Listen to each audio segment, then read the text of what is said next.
So I'll talk about I'll briefly talk about what we have been doing in terms of measuring performance with our brownfield approach for React Native.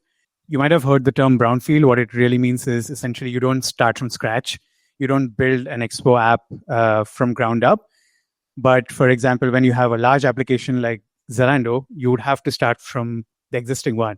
You cannot just build a greenfield app and then just swap or do a big bang release, because of course you have users and you have business, obviously. So I'll talk about it. Briefly about myself, I'm a principal engineer in Client Foundations. I do everything around helping developers ship features fast and reliably. As shameless plugs, I also did like a post series for compiler in TypeScript if you're interested in that stuff, and also some side projects around change observability with Watchly. Now, do you see any differences in this in these two screenshots? The hint is that they both have, one is built with native and one with React Native. I mean, if you squint closely, there are some visual differences, of course, but they're there because some of the features are not yet supported in the React Native screens, and this is what we call a priority tail page. Another example is the screen. This was our first entry point into, let's say, when we started prototyping React Native with our app. This is what we call what's new screen. Like, this is like a very low effort, like very low RPS on this page, and the most safest kind of arena to experiment with React Native. Again, what do you like? If you see, there's no real difference. I mean, and this is what you want to achieve, let's say, with a brownfield project, right? Like, you want whatever you build with React Native to look the same and to do the same things as what your, let's say, native pages did if you plan to do a brownfield React migration. Now, this makes it harder, a bit harder to do performance comparisons, because usually when you roll this big change out to users, you'd want to know how the app is performing and if it has degraded performance. We initially started with this as an experiment, so we were not really sure if React Native was the right approach. So we wanted to really be sure that, okay, this is the right path ahead. One of the usual kind of performance signals is the screen load latency, essentially how long a screen takes to load, right? And it's usually used as a metric to perform, how fast your screen is. And you might record it as a signal in something like OpenTelemetry or probably Sentry if you have some custom SDKs. Now, the problem here is that in native, in our previous implementation, and in React Native, in our newer implementation, the screen looked the same, but they inherently were different, right? It's this ship of Theseus problem where the outcome is the same, but underlying the implementation is completely different. So how do you measure performance in this case? So the question is, what do you compare against? So this was our previous approach in our native implementation. I mean, there was nothing really native. It was just our previous implementation.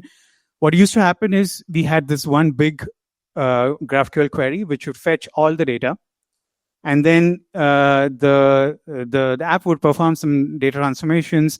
It would prepare the data to be rendered. And in the end, you would see a complete priority tail page. Like, the complete screen would just appear. Now, the rendering process can be seen like this. I mean, you prepare and then in the end, the render completes. So essentially, you can measure load time by just measuring the difference between when the render completed from the time it started, right? With React Native, we had this framework that we have internally called Rendering Engine, which we have successfully been running on the web. So we wanted to bring the same approach to React Native because the framework is really agnostic of the layer of rendering. You can read about it on the technical blog. But essentially what happens is the core difference of rendering a screen is that it's not really a one network call. So the entire page works very similar to how a web page would stream. Let's say if you have experience with streaming, what would happen is you would first come to the screen, you would identify which screen you want to load, you'll make a root API call. That API call will return a bunch of things that the client should render next. So it's not a complete object of, let's say, JSON data. So the first API call will tell you what to do next. Then you recursively go down the tree and then kind of decide what to do next. So there are a bunch of calls kind of happening. So in the end, you would have something like a waterfall kind of representation, and then your screen kind of fills gradually. So now if you think of both these approaches, they're quite different. I mean, the end outcome is the same. You in the end have the same screen shown, but the way they appear on the screen is different. And this is where the real complexity of measuring performance comes, because what do you compare the native performance against? Like on the previous implementation, it is easy. You can just measure difference from the first to the end. What do we do here? I mean, how do we say that, okay, the performance hasn't gone bad? The solution that we arrived to was to measure perceived performance, right? Because in the end, what matters is how the user perceives the page. Like it's not really technical, it's user related. And we do have some good examples from other platforms. So we introduced this new metric called meaningful render. And if you recall LCP from the web, it's quite similar. And this works very well because we are actually bringing the streaming model from the web to the React Native world. The screen is being built gradually. So what you really want to know is, when did the most significant element on my screen get loaded? And once you know that time, I think you're done. So what we did was we introduced this metric, we defined the metric, and we decided to implement it in the app. So it's basically LCP for mobile apps. So the way this works is, it's a bit difficult to explain this in 10 minutes, but the way the framework works is that each screen is built up of multiple modules, and the recursive calls that I mentioned before, they try to compose these modules. So what we try to do is we try to declare the module that is the meaningful render. And there's a bit of like a background to this, that modules get resolved serially, in our case, sequentially. So for us, if we say that a module that appears to completely fill the page, so the top module will load first and then the second one, then as soon as the second module loads, we can mark this metric complete. So this is what we did. The modules could declare themselves as meaningful. And using our internal rendering engine framework, we defined an API that could capture these signals. And we built a kind of a similar API around web performance. So if you've worked with web, there is this web performance API, which lets you measure time between two instances. So we replicated this web performance API and implemented a similar interface so that we can measure 2 points in time. And what happens under the hood, since it's a custom implementation, along with measuring, it also creates a span. So a span in OpenTelemetry is like a signal that you can then see in your observability vendors like Datadog or Lightstep, etc. So whenever a screen loads, it captures the span and the span is sent, and then we have the meaningful render metric. The way we calculate this is using a callback called onLayout, and it's a signal sent by React Native runtime to tell you that a component has like the dimensions for a component have been calculated. And this is the right place to kind of capture this metric and know that, okay, the component is ready to be rendered.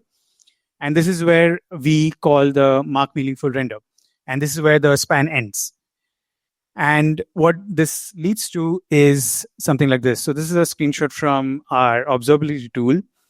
I've just removed like some other details, but if you see, there's this meaningful render metric that we measure. There is a root operation. So you see the meaningful render metric as part of the other operations. And obviously you have other operations such as network calls or rendering that happened on the way. So we kind of introduce this metric as a measure to determine how performant, or at least to get a heuristic about how fast the screen is loading for the newer implementations. And one good thing is that React Native is soon getting the performance API in the next version. So like it's already, I think, in an experimental state. And for us, it would be great because then we can just replace our internal implementation with the React Native runtime one, and then it will still work out of the box. And also, Performance Observer is coming to React Native as well. So if you're interested in that, yeah, that's great. And what happened was, in the end, this led to like this mindset that you look for these performance signals whenever you do rollouts. So teams were already doing gradual rollouts, and they were ensuring that other operational metrics were there. But now teams started introducing this metric in their rollout plans. So this is like some examples from some of the rollout plans that we had.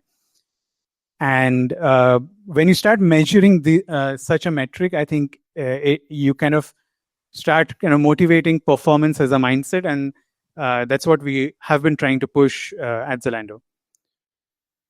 So, I mean, folks at Zalando here might know that this metric does not work as good as I advertised it. So there are definitely some challenges.